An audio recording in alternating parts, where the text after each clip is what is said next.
जय श्री राम दोस्तों आज हम आपको एक ऐसी खबर बताने जा रहे हैं जो भारत के न्यूक्लियर एनर्जी फ्यूचर को पूरी तरह बदल सकती है। कुछ ऐसा जिसकी शायद किसी को उम्मीद भी नहीं थी।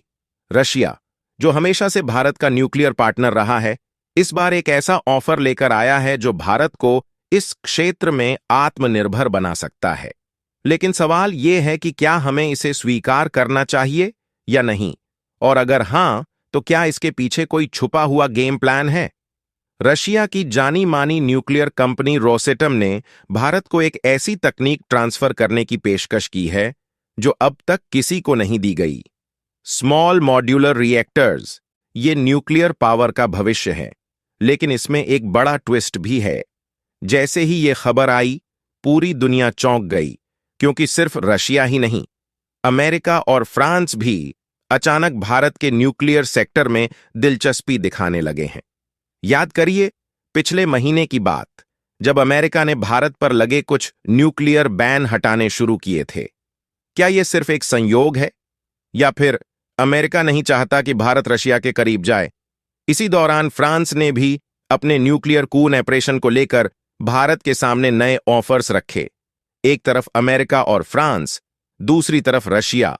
भारत को एक ऐसे मोड़ पर लाकर खड़ा कर दिया गया है जहां एक गलत फैसला भविष्य की ऊर्जा सुरक्षा को खतरे में डाल सकता है। लेकिन सबसे बड़ा सवाल यह है कि आखिर रशिया इस वक्त इतनी बड़ी तकनीक ट्रांसफर करने के लिए क्यों तैयार हुआ? असली खेल यहां शुरू होता है। भारत की वित्त मंत्री निर्मला सीतारमण ने हाल ही में बजट में न्यूक्लियर एनर्जी पर 20,000 करोड़ रुपए खर्च करने का ऐलान किया था। यानी भारत अब इस क्षेत्र में बड़ी छलांग लगाने के लिए तैयार है, और शायद इसी वजह से रशिया अपने पत्ते सही वक्त पर चल रहा है। अब इस पूरी कहानी का सबसे रोमांचक हिस्सा, स्मॉल मॉड्यूलर रिएक्टर्स। ये न्यूक्लियर एनर्जी की दुनिया में गेम चेंजर साबित हो सकते हैं। पारंपरिक न्यूक्लियर पावर प्लांट्स बहुत बड़े होते हैं, उन्हें बनाने में सालों लग जाते हैं और अरबों रुपये खर्च होते हैं। लेकिन ये नए छोटे मॉड्यूलर रिएक्टर्स नाम के छोटे हैं, लेकिन पावर के मामले में उतने ही प्रभावशाली। इन्हें कहीं भी ले जाकर असेंबल किया जा सकता है, यहां तक कि पानी में भी।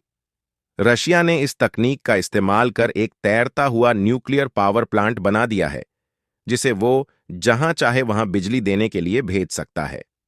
सोचिए, अगर भारत इस तकनीक को हासिल कर ले, तो सुदूर इलाकों में जहां बिजली पहुंचाना नामुमकिन लगता था, वहां भी न्यूक्लियर पावर सप्लाई की जा सकती है। लेकिन सवाल अब भी वही है, क्या भारत को यह ऑफर स्वीकार कर लेना चाहिए, या फिर इस ऑफर के पीछे कोई छुपा एजेंडा है? क्योंकि अगर भारत ये टेक्नोलॉजी लेता है, तो अमेरिका और फ्रांस जैसे देश, जो भारत को अपनी न्यूक्लियर टेक्नोलॉजी देना चाहते हैं, वो इसका क्या जवाब देंगे? क्या इससे भारत के डिप्लोमैटिक रिलेशंस पर असर पड़ेगा, या फिर ये भारत की न्यूक्लियर इंडिपेंडेंस की तरफ बढ़ने का सही मौका है? अगले कुछ महीनों में इस मामले में बहुत बड़े फैसले लिए जाएंगे, और अगर भारत सही कदम उठाता है, तो ये न्यूक्लियर एनर्जी के क्षेत्र में एक नई क्रांति ला सकता है। अगर भारत ने रशिया का यह ऑफर स्वीकार कर लिया, तो न्यूक्लियर टेक्नोलॉजी में आत्मनिर्भर बनने की दिशा में यह सबसे बड़ा कदम हो सकता है। लेकिन इसके साथ ही कुछ बड़े बदलाव भी देखने को मिल सकते हैं, जो दुनिया की शक्ति संतुलन को बदल सकते हैं।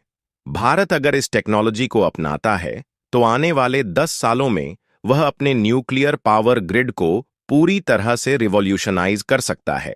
इसका मतलब यह होगा कि भारत की ऊर्जा जरूरतें कोयला और पेट्रोलियम जैसे स्रोतों से हटकर पूरी तरह न्यूक्लियर पर शिफ्ट हो सकती हैं। इससे न केवल कार्बन उत्सर्जन कम होगा, बल्कि ऊर्जा उत्पादन की लागत भी काफी कम हो सकती है। लेकिन असली खेल यहां खत्म नहीं होता। रशिया के साथ यह करार सिर्फ एक डील नहीं होगी, बल्कि यह भारत की विदेश नीति की दिशा को भी तय करेगा। अमेरिका और फ्रांस, जो भारत को अपनी टेक्नोलॉजी देना चाहते हैं, वे इसे एक बड़े झटके के रूप में देख सकते हैं। अगर भारत रशिया के इस ऑफर को लेता है, तो यह अमेरिका को यह सोचने पर मजबूर कर सकता है कि वह भारत को किस हद तक सहयोग देने को तैयार है। इससे यह भी हो सकता है कि अमेरिका भारत को और बेहतर न्यूक्लियर टेक्नोलॉजी देने के लिए मजबूर हो जाए, ताकि भारत का झुकाव रशिया की तरफ ज्यादा न हो। एक और दिलचस्प पहलू यह है कि अगर भारत इस टेक्नोलॉजी को पूरी तरह से समझ लेता है, तो भविष्य में वह खुद इसे डेवलप कर सकता है और फिर दूसरे देशों को एक्सपोर्ट भी कर सकता है। यानी जो देश आज भारत को टेक्नोलॉजी ऑफर कर रहे हैं, कल वही देश भारत से इसे खरीदने पर मजबूर हो सकते हैं। यह भारत के लिए न्यूक्लियर डिप्लोमेसी में गेम चेंजर साबित हो सकता है। लेकिन इसका एक और पहलू यह भी है कि भारत को सावधानी से कदम उठाने होंगे। न्यूक्लियर टेक्नोलॉजी हमेशा एक संवेदनशील मुद्दा होता है और इस पर अंतर्राष्ट्रीय राजनीति बहुत तेजी से बदल सकती है।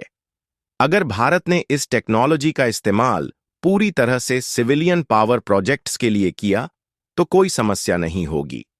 लेकिन अगर भारत इस टेक्नोलॉजी को मिलिट्री एप्लीकेशन में किसी भी तरह से इस्तेमाल करता है, तो यह पश्चिमी देशों को नाराज कर सकता है और वैश्विक स्तर पर भारत पर कुछ नए प्रतिबंध भी लगाए जा सकते हैं। अंत में, अगर भारत इस ऑफर को स्वीकार करता है, तो यह उसकी न्यूक्लियर एनर्जी पॉलिसी के लिए एक ऐतिहासिक मोड़ होगा। लेकिन अगर वह इसे ठुकराता है, तो आने वाले सालों में अमेरिका और यूरोप को भारत को बेहतर ऑफर देने के लिए मजबूर होना पड़ेगा। यानी जो भी फैसला लिया जाएगा, उससे भारत की पोजीशन मजबूत ही होगी। बस सवाल यह है कि कौन सा रास्ता ज्यादा फायदा देगा। अगर भारत रशिया के इस ऑफर को स्वीकार कर लेता है, तो आने वाले दशक में न्यूक्लियर टेक्नोलॉजी के क्षेत्र में भारत की भूमिका पूरी तरह बदल सकती है। यह सिर्फ ऊर्जा उत्पादन तक सीमित नहीं रहेगा, बल्कि भारत के अंतरिक्ष और रक्षा कार्यक्रमों में भी इसका असर देखने को मिलेगा। भारत के पास भविष्य में इतनी क्षमता हो सकती है कि वह खुद न्यूक्लियर रिएक्टर डिजाइन करे और उन्हें दूसरे देशों को बेचे। इससे भारत न केवल एक उपभोक्ता बल्कि एक सप्लायर बन सकता है, जिससे उसकी आर्थिक और राजनीतिक स्थिति और मजबूत होगी। इस डील के बाद भारत और रशिया के बीच रक्षा सहयोग और भी गहरा हो सकता है। हो सकता है कि रशिया भारत को कुछ advanced nuclear submarine technology offer करे, जिससे भारतीय नौसेना की ताकत कई गुना बढ़ जाएगी।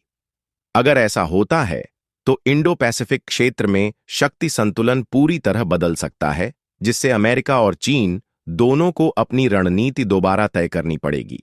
इसका एक और असर यह हो सकता है कि भविष्य में भारत और जापान मिलकर न्यूक्लियर टेक्नोलॉजी के क्षेत्र में सहयोग करें।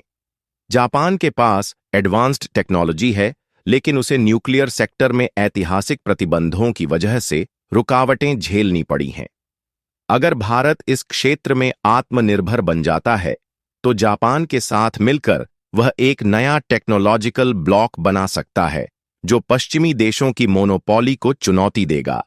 इसके अलावा भारत की न्यूक्लियर पावर क्षमता बढ़ने के बाद वह साउथ एशिया और अफ्रीका के देशों को न्यूक्लियर एनर्जी प्रोजेक्ट्स में सहयोग देने लगेगा।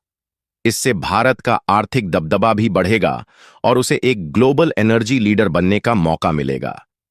लेकिन अगर भारत इस ऑफर को ठुकरा देता है, तो यह अमेरिका और फ्रांस को और बेहतर डील देने के लिए मजबूर कर सकता है। हो सकता है कि वे भारत को ज्यादा एडवांस्ड और सस्ती न्यूक्लियर टेक्नोलॉजी ऑफर करें, ताकि भारत का झुकाव रशिया की तरफ कम हो जाए। इससे भारत को टेक्नोलॉजी पाने के और विकल्प मिल सकते हैं, जिससे वह अपने फायदे के अनुसार सबसे अच्छा निर्णय ले सकेगा।